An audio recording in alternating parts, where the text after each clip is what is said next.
Hello, আসসালামু আলাইকুম। আমি ডক্টর আসিফ, আমি একজন পেশার সার্জন।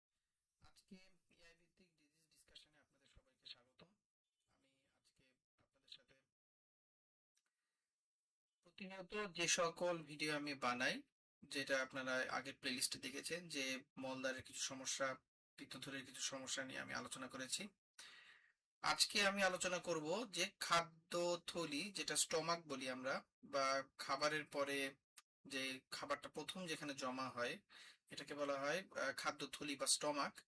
এখানে কিছু রোগ যেগুলো সার্জারিতে খুব দরকার হয়, বা এগুলো অনেক মানুষরাই ইগনোর করে, যেটা পরবর্তীতে খারাপ হয়ে যেতে পারে। তো আজকে আমি এআই ভিত্তিক ডিজিজ ডিসকাশনে আপনাদের এই রিলেটেড কিছু আলোচনা করব। তো চলুন আমরা প্রথমে খাদ্যথলিটা একটু দেখে নেই। এটাকে আমরা বলি স্টমাক।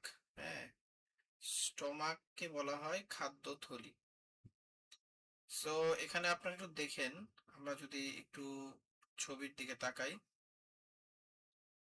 এখানে দেখেন যে একটা মানুষ যখন খায়, এই যে এটা একটা ফুড পাইপ বা ইসোফেগাস বলি আমরা, এই দিক দিয়ে প্রথমে খাবারটা এখানে জমা হয়, এটাকে বলা হয় খাদ্য থলি, বা এটাকে বলা হয় স্টমাক।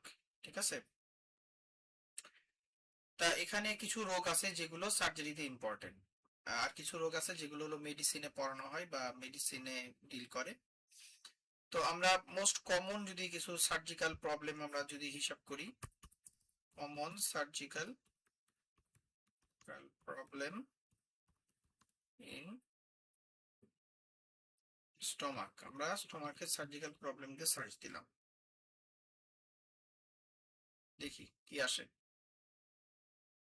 আচ্ছা, এখানে বলছে disease problems of the stomach primarily stem from complication like severe ulcer, disease, tissue malignancies and structure defects and intervene of the morbid obesity.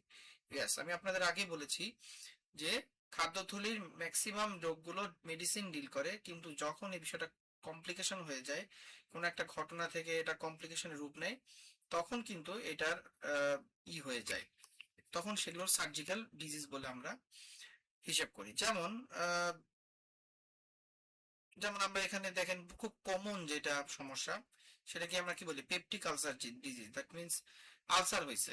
অনেক সময় গ্রামে কিছু মানুষজন আছে যারা এসে বলে যে পেটে আলসার ছিল আমার, বা আমি দীর্ঘদিন পেটের ব্যথায় ভুগছিলাম, পরবর্তীতে একটা ডাক্তারের কাছে গিয়েছি, জিপি ডাক্তারের কাছে গিয়েছি, বা আমি গ্রাম্য ডাক্তার, পল্লী চিকিৎসক অথবা কোনো মেডিসিনের ডক্টরের কাছে গিয়েছিলাম, তারা বলছে আমার পেপটিক আলসার ডিজিজ হয়েছে, বা পিইউডি, আমরা মেডিকেলের ভাষায় যেটা পিইউডি বলি, পেপটিক আলসার ডিজিজ, এইটি হয়েছে বলে আমাদেরকে বলা হয়েছে। সো এইটা হলো হয় পেপটিক আলসার ডিজিজ কখন বেশি হয়, আমাদের স্টমাকের ভিতরে অ্যাসিড তৈরি হয়, যেটাকে বলে হাইড্রোক্লোরিক অ্যাসিড বলি আমরা। এই অ্যাসিডটা যখন আমাদের ওই স্টমাকের ভিতরে নিজস্ব যে প্রোটেকশন আছে, যেটা হলো এই অ্যাসিড থেকে ওই স্টমাককে প্রোটেক্ট করে, সেই লেয়ারটা যদি কোনো কারণে ছোট হয়ে যায়, অথবা ওই লেয়ারটাকে রিপেয়ার করার জন্য যে সকল ম্যাটেরিয়ালস দরকার, যেমন ব্লাড ফ্লো, ভালো ব্লাড সাপ্লাই, ভালো মিউকোজাল বেরিয়ার, মানে ওইখানে মিউকাস একটা মোটা বেরিয়ার থাকে, সেই বেরিয়ারটা কেমন রয়েছে, সেটা আগের চেয়ে ক্ষয়ে গেছে কিনা বা কমে গেছে কিনা, বা নতুন করে রিপেয়ার হওয়ার সময় পাচ্ছে কিনা, বা সেটা হচ্ছে কিনা ঠিক মতো, এই জিনিসটা কিন্তু জানা কিন্তু খুব জরুরি। কিন্তু কখনো কখনো বিভিন্ন কারণে, সেটা কোনো ব্যাকটেরিয়াল কোনো কারণ হতে পারে, কোনো খাদ্যাভ্যাসের কোনো কারণ হইতে পারে, ইভেন কোনো chronic illness due to smoking হইতে পারে, বা অ্যালকোহলিক ড্রিঙ্কিং হইতে পারে, বা স্পাইসি ফুড, বা নাইট্রোজেনাম কম্পাউন্ড, যেটা সি ফুড টি ফুড, এগুলো খাওয়ার কারণে অনেক সময় আমাদের স্টমাকের যে ন্যাচারাল বেরিয়ার, এইটা ঠিক মতো রিজেনারেট করতে পারে না, যার কারণে রোগীরা পেপটিক আলসার ডিজিজ নিয়ে অনেক সময় ভর্তি হয়। আচ্ছা, তাহলে এখানে পেপটিক আলসার তো হইলে সেটা মেডিসিন দিয়ে চিকিৎসা করা যাবে, কিন্তু ইম্পর্টেন্ট হলো যখন এইটা কমপ্লিকেশন হয়ে যায়, মানে দীর্ঘদিন যদি কারো পেপটিক আলসার থাকে, সেখান থেকে হঠাৎ একদিন সেখানে ফুটা হয়ে যেতে পারে, যেটাকে বলে আমরা পারফোরেশন বলি। Perforation is a deep ulcer burn entirely through the stomach. এখন বলি পারফোরেশনটা কোথায় কোথায়, পারফোরেশন মানে ছিদ্র, এই পাকস্থলীর ভিতরে, খাদ্য নালীর ভিতরে একটা ফুটো হয়ে যেতে পারে। এটা হতে পারে খাদ্যনালীর কিছু অংশ পরে ডিওডেনাম বলি আমরা, ওইখানে ফোঁটা হতে পারে, অথবা হতে পারে এই খাদ্য থলির ভিতরে কোথাও ফোঁটা হয়ে যেতে পারে। তাহলে এটা দেখতে কেমন লাগে, আমরা যদি একটু ইমেজ ভেরিয়েশন দেখি, যেটা এই যে আমরা এখানে দেখতে পাচ্ছেন, তার মানে ফুটা হলে ওখানে কি হবে, মানে একটা এখানে একটা ব্রিজ, দ্যাট মিন্স ওইখানে ওয়াল ইনজুরি হলো, ইনজুরি হলে ওখান থেকে ব্লিডিং হবে। ঠিক আছে, এটাকে আমরা মেডিকেলের ভাষায় বলি হেমোপটাইসিস বা হেমাটিমেসিস বলি আমরা। হেমোপটাইসিস তো কফিং out of blood, that means কাশির সাথে যদি রক্ত যায় তাহলে এটাকে হেমোপটাইসিস বলে। আর যদি বমির সাথে রক্ত যায় তাহলে এটাকে বলি আমরা হেমাটিমেসিস। আচ্ছা, তাহলে কিভাবে বুঝবো আমরা যে পেপটিক আলসার ডিজিজের কারণে ব্লিডিং হয়েছে? সেটা হলো বমির সাথে রক্ত আসবে। রোগীরা বলবে যে আমাদের কিন্তু আহ, একবার দুবার বা দুইবার তিনবার বমি হয়েছিল এবং বমির সাথে বমিটা একটু কড়া কালার বা চকলেট কালার বা একটু হাই কালার, বা অনেক সময় কি বলবে আমার অনেক বেশি রক্তও যাচ্ছিল। তাহলে বমির আগে পরে বা বমির সাথে রক্ত যাওয়ার একটা হিস্ট্রি দিতে পারে, এটাও কিন্তু এক ধরনের পেপটিক আলসার ডিজিজের কমপ্লিকেশন। আচ্ছা, তাহলে প্রথমে আমরা বললাম এইটি হলো ফুটা হয়ে যেতে পারে, ফুটা হওয়ার পরবর্তীতে হতে পারে ব্লিডিং। আচ্ছা, এখন দীর্ঘদিন যদি কারো পেপটিক আলসার থেকে থাকে তাহলে সেখান থেকে আরো একটা কমপ্লিকেশন হতে পারে, সেটা কি? সেটা হলো gastric outlet obstruction. That means আমরা যদি একটু ছবিতে চলে যাই, picture of gastric outlet obstruction. হ্যাঁ, এখন এটার অর্থ কি? যে স্টমাকের যে একটা নালী আছে, যদি খাবার আসে তার অপোজিট কোন নালীটা যদি কোনোভাবে চিকন হয়ে যায় বা বন্ধ হয়ে যায়।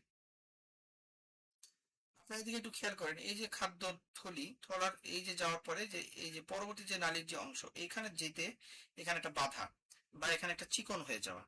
ঠিক আছে, এটাকে বলা হয় স্টেনোসিস। স্টেনোসিস মানে চিকন হয়ে যাওয়া। একটা সময় স্টেনোসিস হতে হতে হতে হতে একটা সময় পুরোটাই বন্ধ হয়ে যাবে, তখন এই নালী দিয়ে আর কিচ্ছু যাতায়াত করবে না। ঠিক আছে, তখন হয়ে যাবে gastric outlet obstruction. That means ওখানে আর কোনো জিনিস যাচ্ছে না। নর্মালি যতক্ষণ পর্যন্ত যাবে যাবে, পাইলোরিক স্টেনোসিস হতে হতে হতে একসময় পুরোপুরি বন্ধ হয়ে যাবে। আচ্ছা, তার পরবর্তীতে কি আরেকটা ইম্পর্টেন্ট রোগ, সেটা যদি আমরা জানতে চাই, তাহলে এই রোগীরা কি নিয়ে প্রেজেন্ট করবে, মানে আপনার কাছে কি আসে বলবে? বলবে যে ডাক্তার সাহেব আমার ওজন অনেক কমে যাচ্ছে, আর আমি যাই খাই তাই বমি করি, মানে আর পেটে কোনো কিছুই আমি সহ্য করতে পারি না, আমি যাই খাই সেটা মনে হচ্ছে ভেতরে হজম হয় না এবং এটা বমির সাথে বের হয়ে আসে।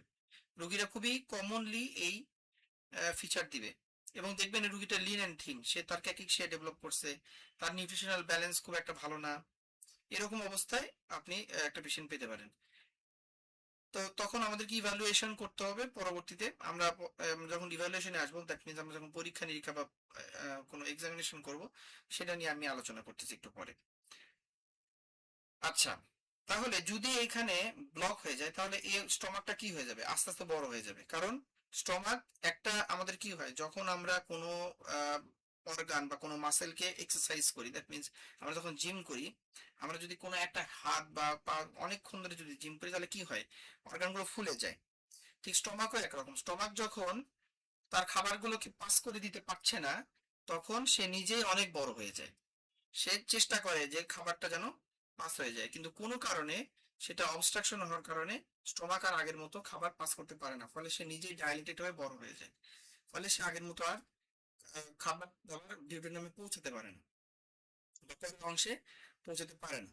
সো তখন আমরা ধরে নেই যে পেশেন্টের কোনো সমস্যা থাকতে পারে এই এই সংক্রান্ত।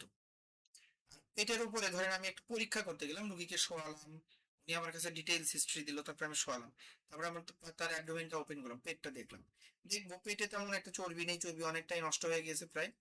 এবং আমরা ভিজিবল পেরিস্টলসিস দেখবো, দ্যাট মিন্স পেটের ভিতরে যে নাড়িভুড়ি নড়াচড়া করতেছে এটা উপর থেকেই দেখা যাবে। তার মানে তার অবস্ট্রাকশন আছে, তার মানে ইন্টেস্টাইন, দ্যাট মিন্স যে পরের যে অংশটা আছে ভুঁড়ি বা বলি আমরা ছোট ছোট ভুঁড়ি বা বড় ভুঁড়ি ছোট ভুঁড়ি, এগুলোতে কোনো মুভমেন্ট মানে খাবার দাবার না থাকার কারণে তারা ফ্রিকোয়েন্টলি মুভ করতে থাকবে। স্টমাক কি হবে, স্টমাক খুবই প্রোপেল করবে, স্টমাক মনে হচ্ছে যে নিজের ভিতরে যা আছে সব বের করে দেওয়ার চেষ্টা করবে, যেটা আমরা আমরা এর উপর থেকে চামড়ার উপর থেকে দেখতে পাবো। সো এটাকে ভিজিবল পেরিস্টালসিস বলি। এবং আমরা পেশেন্টকে যদি পানি খাওয়াই, পানি খাওয়ার পরে আমরা পেশেন্টের পেট যদি আমরা একটু এভাবে ঝোঁকা দেই বা আমরা যদি ই করি নড়াচড়া করি বা ঝাঁকি দেই, তখন কি হবে, পেটের ভিতরে মনে হবে যে কোনো পানি জমা হয়ে আছে। যেমন কি হয়, একটা বেলুন বা একটা পলিথিনের মধ্যে যদি আমরা পানি নিই, পানি নিয়ে যদি এভাবে ঝাঁকাই, তাহলে এক ধরনের সাউন্ড হয়, মানে পানি ভিতরে জমে আছে। ট্যাঙ্কের মধ্যে পানি থাকলে ওই একই রকমই সাউন্ড হয়। তো পেটের মধ্যেও পানি যখন থাকে তখন এরকম আমরা সাউন্ড দেখতে পাই। তাহলে এরকম যদি কোনো রোগী প্রেজেন্ট করে, তাহলে বুঝতে হবে তার হয় পাইলোরিক স্টেনোসিস হয়েছে, অথবা কোনো ম্যালিগনেসি বা কোনো গ্রোথ, যার কারণে ওই লাইনটা বন্ধ হয়ে গিয়েছে।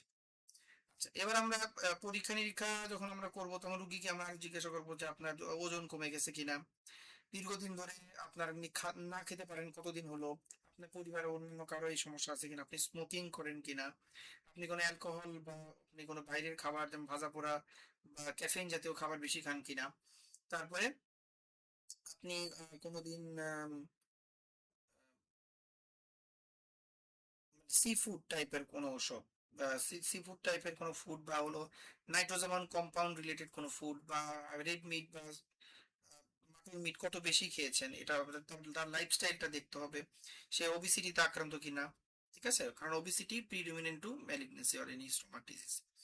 আর আরেকটা আছে স্মোকিং এন্ড ব্যথার ওষুধ খাওয়া, এটা একটা বলতেই হয়, কারণ পেপটিক আলসার ডিজিজ আমাদের দেশে সবচেয়ে more important cause, that is ব্যথার ওষুধ।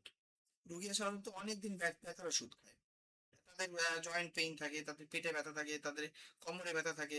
কারণ আমাদের ম্যাক্সিমাম মানুষজন, তারা ডে লেবার, আমাদের দেশে গরিব, তারা অনেক বেশি কাজ করে, যার কারণে তাদের বোন জয়েন্টস রিলেটেড কমপ্লিকেশন খুব কমন, এবং ইনজুরি রিলেটেড কমপ্লিকেশন খুব কমন, ফলে তারা ব্যথার জন্য ইনভেরিবলি বিভিন্ন ফার্মেসি থেকে সরাসরি ব্যথার ওষুধ কিনে খায়, যেটা অত্যন্ত গর্হিত এবং ঝুঁকিপূর্ণ।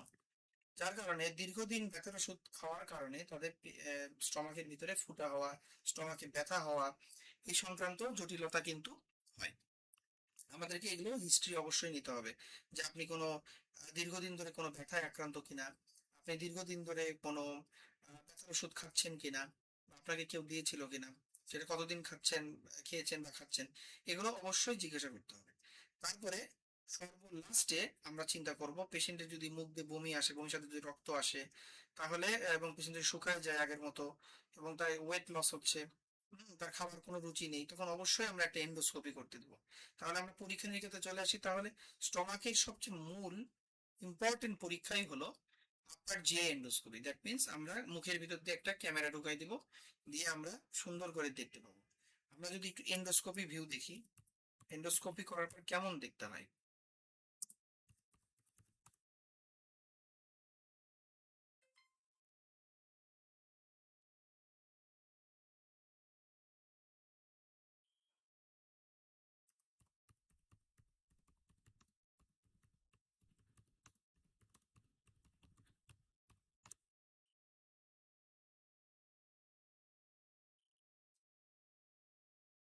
এই যে আপনারা যদি একটু দেখেন,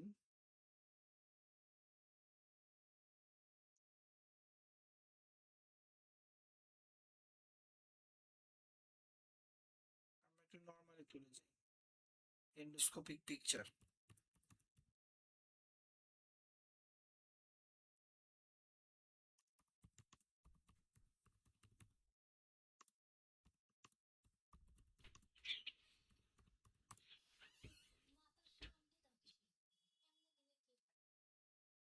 আচ্ছা দেখেন, এই যে এরকম দরকার হয়, এই স্টমাকের ভিতর ঠিক এরকম দেখা যায়।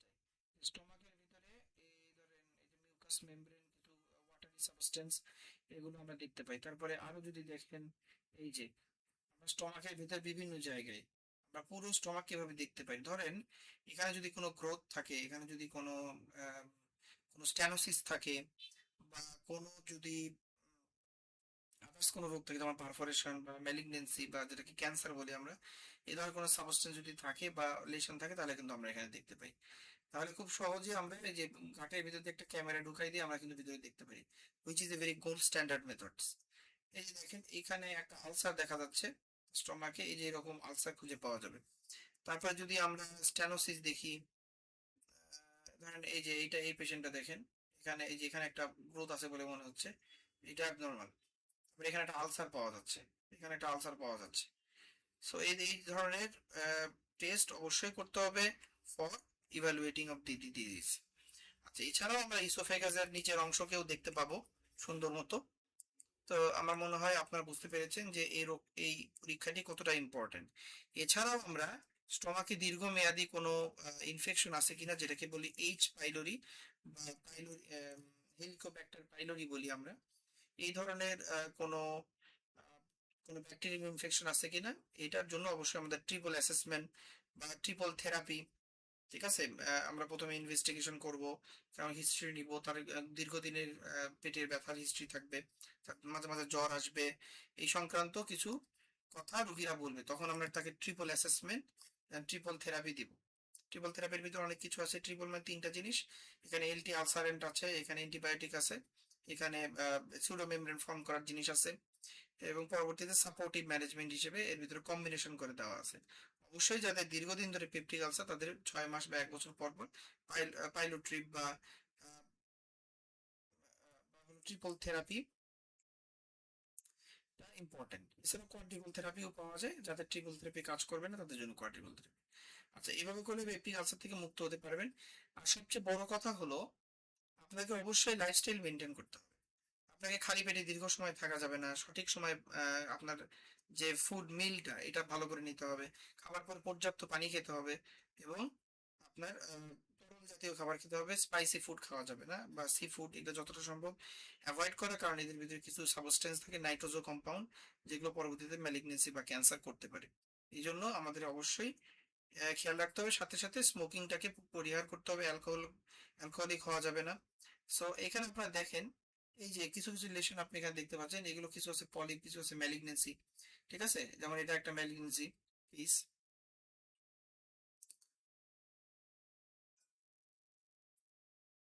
আচ্ছা, এবার লাস্টলি চলে আসি, আপনার যে লোগো যে ফল ক্লিয়ার গ্যাস্ট্রিক জুস, এগুলো তো দেখলেন, আমি আপনাদেরকে যে ছবি দেখাইছি সেখানে মোটামুটি এগুলো দেখা গেছে। তাহলে এই এন্ডোস্কোপি করে আমরা কি ধরনের রোগ ডায়াগনোসিস করতে পারি? স্টমাকে কোনো প্রদাহ বা ইনফেকশন আছে কি, যেটাকে গ্যাস্ট্রাইটিস বলি। তারপরে গ্যাস্ট্রিক আলসার, কোনো আলসার থাকে আছে কিনা। এখন যদি আলসার হয়, অবশ্যই ওইখান থেকে আমাদেরকে মানে শিওর হয়ে যেতে হবে যে আলসারটা কোনো ক্যান্সার না, ওই জন্য ওখান থেকে অবশ্যই একটা বায়োপসি নিতে হবে। এছাড়া আছে টিউমার, স্টমাকে টিউমার হয়, দ্যাট মিনস এটা ক্যান্সার। স্টমাকের কোনো টিউমারের মধ্যে বিনাইন কাউন্টারফর্ম বা ভালো কোনো কিছু নেই, যেটা আছে পলিপ। পলিপের ভিতরে দুই ধরনের পলিপ আছে, কিছু ভালো পলিপ, কিছু আছে খারাপ পলিপ। যেগুলো খারাপ পলিপ সেগুলো মোটামুটি 5 to 10 years এর ভিতরে ম্যালিগনেন্সি ডেভেলপ করে। আর যাদের সাধারণত মোটামুটি অপেক্ষাকৃত ভালো পলিপ, এগুলো বহুত দিন ধরে তার গ্যাস্ট্রাইটিসের ফিচার দিতেই থাকে। ফলে পলিপ রিলেটেড যে কমপ্লিকেশন, এখান থেকে বাঁচার জন্য অবশ্যই আপনাকে পলিপটা সঠিক সময়ে কেটে ফেলে দিতে হবে, এবং এটা কেটার জন্য পেট কাটতে হয় না, এন্ডোস্কোপির মাধ্যমেই এখন খুবই সহজেই যে কোনো পলিপ কেটে সেটা পরীক্ষা করা যায়। আমার নিজের বাবারই আমি স্টমাকে একটা পলিপ পেয়েছিলাম, হাইপারপ্লাস্টিক পলিপ, যেটা পরবর্তীতে কেটে দেওয়ার পর সম্পূর্ণ সুস্থ হয়ে যায়। তো এই ধরনের সময় থাকতেই আপনাদেরকে ডাক্তারের কাছে আসতে হবে, এবং কোনো সিমটমকে অবহেলা না করে এটাকে অবশ্যই খুঁজে বের করতে হবে যে কেন আমার এই সমস্যা হচ্ছে, যাতে করে আমি সঠিক সময়ে, that means the golden period of time, প্রত্যেকটা রোগেরই চিকিৎসা করার একটা গোল্ডেন পিরিয়ড থাকে। সো আপনি যদি আপনার গোল্ডেন পিরিয়ডটা পার করে আসেন, তাহলে সেটি আপনার জন্য যেমন দুর্ভোগের, ঠিক সেরকম আমরা যারা চিকিৎসক, আমরা যারা এগুলোর চিকিৎসা করি, সো আমাদের জন্য একটা একটা লং টাইম হ্যাসেলের ব্যাপার। এবার আসি টিউমার। তাহলে টিউমারের সবচেয়ে বড় হলো, টিউমারটা এমন জায়গায়, বিভিন্ন জায়গায় হতে পারে, স্টমাকের উপরের দিকে হতে পারে, বডির মধ্যে হতে পারে, বা লোয়ার পার্টে হতে পারে, কিন্তু খুব কমনলি দেখা যায় লোয়ার পার্টেই হয়।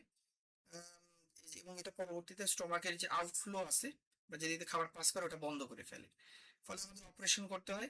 অপারেশন ছাড়া এটার কোনো চিকিৎসা নেই স্টমাকে। কারণ স্টমাকের ক্যান্সার ভেরি এগ্রেসিভ, কারণ তারা রক্ত চোষা, মানে রক্ত কমায় ফেলে। তার মানে এই ধরনের পেশেন্টরা খুব দুর্বল হয়ে যায়, ফ্যাকাশে হয়ে যায়, অনেক বেশি ব্লাড পাস করার কারণে তারা উইক হয়ে যায়, এবং তাদের খাবার কোনো রুচি থাকে না। কেননা যখন সে খাবে, খাওয়ার পরে পরে ম্যাক্সিমাম খাবারই তার বমি হয়ে বের হয়ে যায়, এবং খাবারের সাথে অনেক সময় রক্ত থাকে, ফলে সে শারীরিক ও মানসিকভাবে শেকি থাকে, এবং মনে করে যে না আমি কোনো খাইলে এটা বেড়ে যাবে, ফলে তারা ইন্টেনশনালি খুবই কম খায়, বা অনেক সময় না খেয়ে থাকে ফর লং টাইম, যেটা পরবর্তীতে আসলে সমস্যাটাকে কমায় না, বরং আরো বাড়িয়ে দেয়। আচ্ছা, তাহলে এটা চিকিৎসা কি? অবশ্যই স্টমাকের অংশ আমরা কেটে ফেলে দিই। এখন যেখানেই হয়, এটা যদি উপরের দিকে হয় তাহলে পুরো স্টমাক কাটতে হবে, আর যদি নিচের দিকে হয় তাহলে শুধু নিচের অংশকে আমরা কেটে দিই। কেটে দেওয়ার পরে অন্যান্য যে স্মল কাট বা মানে ছোট ভুঁড়ি যেটাকে বলি, এটার একটা অংশ আমরা স্টমাকের সাথে লাগিয়ে দিই। আমরা যদি ওই রিলেটেড যদি ছবি দেখতে চাই কেমন লাগে, ওটা কিভাবে করব আমরা,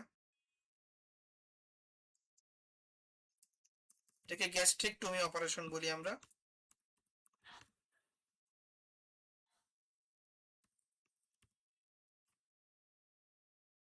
আচ্ছা, আপনি এই ছবির দিকে একটু তাকান।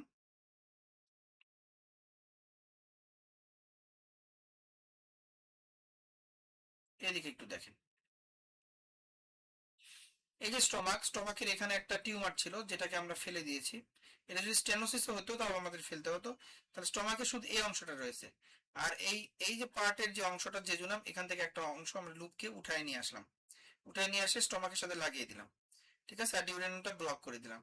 তো এটা হলো একটা অপারেশন, যে অপারেশনের মাধ্যমে আমরা এই ধরনের চিকিৎসা করে থাকি।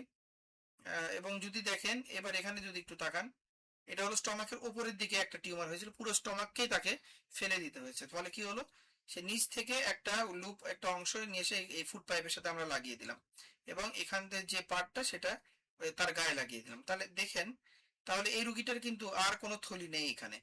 সো এখানে টিউবুলার স্ট্রাকচার, ওকে কিন্তু সারা জীবনই অল্প অল্প করে বারে বারে খেতে হবে। সে কখনোই ভরপেট খেতে পারবে না। ভরপেট খেলেই তার বমি হবে। এই এই বিষয় নিয়ে খুব ভালোভাবে রোগীর সাথে ডিসকাস করে নিতে হবে যে অপারেশনের পরবর্তীতে কি কি সমস্যা হতে পারে, এবং আপনাকে সেটা একসেপ্ট করতে হবে, because this is the part of the treatment. এটা ট্রিটমেন্টের অংশটাই হলো এভাবে সাজানো। এখন উনি যদি না চায় তাহলে হবে না, বাট আমরা যদি, আমাদের অবশ্যই দায়িত্ব যে এটা বুঝিয়ে দেওয়া। তো এটাই কারণ, স্টমাকে ম্যালিগনেন্সি খুবই এগ্রেসিভ। আপনাদের যদি কোনো ধরনের সিমটম পান, যেমন আপনার ওয়েট কমে যাচ্ছে, খাবারের অরুচি, আপনি ফ্যাকাশে লাগছে, এবং রক্ত, বমির সাথে রক্ত এসেছে, এবং আপনার বয়স অ্যাটলিস্ট 45-50-র উপরে, কারণ এবং আপনার স্মোকিং বা অ্যালকোহলিক হিস্ট্রি আছে বা এরকম যদি হয়, তাহলে অবশ্যই দেরি না করে অবশ্যই একটা এন্ডোস্কোপি করবেন, এবং আপনি অবশ্যই একজন গ্যাস্ট্রোএন্টারোলজিস্টের সাথে কথা বলবেন, তারা আবার আমাদের সার্জনের কাছে রেফার করবে। অথবা আপনার যদি রিপোর্ট টিপোর্ট দেখে তারাই সাজেস্ট করবে যে you must go to a surgeon first, কারণ আগে এই টিউমারটাকে ফেলতে হবে। কারণ যদি ক্যান্সারের অংশ থেকে যায় তাহলে আপনি যত চিকিৎসা করেন এটা আলটিমেটলি ছড়াবে। সো টিউমার থাকলে ওটাকে ফেলতে হবে এবং এটাকে স্টেজিং করতে হবে। করার পরে আপনাকে অপারেশন পরবর্তীতে আবার ক্যান্সার চিকিৎসকের সাথে কথা বলতে হবে। তো অনেক বড় ব্যাপার। তো আমি মনে করি আমি মোটামুটি in short peptic ulcer disease এবং কমপ্লিকেশন নিয়ে বলতে পেরেছি, এবং সাথে ক্যান্সার সম্পর্কে একটু বললাম। ফলে আপনাদের কাজ হবে আপনাদের সার্জনদের সাথে কথা বলা এবং প্রিপারেশন নিয়ে যত দ্রুত সম্ভব অপারেশন করে ফেলা, যদি সেটি অপারেবল হয়। আর যদি আপনারা অনেক দেরি করে আসেন, তখন সেক্ষেত্রে আমাদের হাতে শুধু কেমোথেরাপি বা ইমিউনোথেরাপি ছাড়া কোনো আর কোনো অপশন থাকে না, এবং সেখানে প্রগনোসিস অলমোস্ট ব্যাড, মানে 20-30% চান্সেস যে আপনি যদি অপারেশন না করে শুধু কেমোথেরাপি দেন তাহলে হয়তো ভালো থাকবেন, এটার চান্স হলো 20%। কিন্তু আপনি যদি অপারেশন করেন, অপারেশন করে কেমোথেরাপি দিলেন, তাহলে এটা অ্যাটলিস্ট 50-60% পর্যন্ত বেড়ে যেতে পারে। তো আগামী 5 বছর আপনি 50% চান্স বা মোর দেন দ্যাট যে আপনি ভালো থাকবেন। সো এতটুকুই। আশা করি আমি আপনাদেরকে বুঝাতে পেরেছি, যে স্টমাক সম্পর্কে আপনাদের ধারণা দিতে পেরেছি। সো এই ধরনের কোনো সিমটম যদি আপনার হয়, আপনারা দেরি না করে অবশ্যই আপনারা আপনাদের নিয়ার বাই এনি সার্জনের সাথে কাজ করতে পারেন। সেটা হতে পারে জেনারেল সার্জন অথবা আপার জিআই সার্জন। মূলত আমরা জেনারেল সার্জনরা এটা ডিল করি এবং এই ধরনের অপারেশন আমরা করে থাকি। সো আজকে এতটুকুই। আবারও আমি আপনাদের কাছে আসবো অন্য কোনো রোগ নিয়ে বা কোনো টপিক নিয়ে, যেগুলো আপনাদের ডে টু ডে বেসিসে খুব ভালো দরকার হয়। এই বলে আমি আমার বক্তব্য শেষ করছি। ধন্যবাদ। Stay tune and keep like and share and subscribe my channel, and to encourage me, because it is not any paid post. আমি এটা করি কারণ এটি জনগণের জন্য সাহায্য হবে। That's it. Thank you.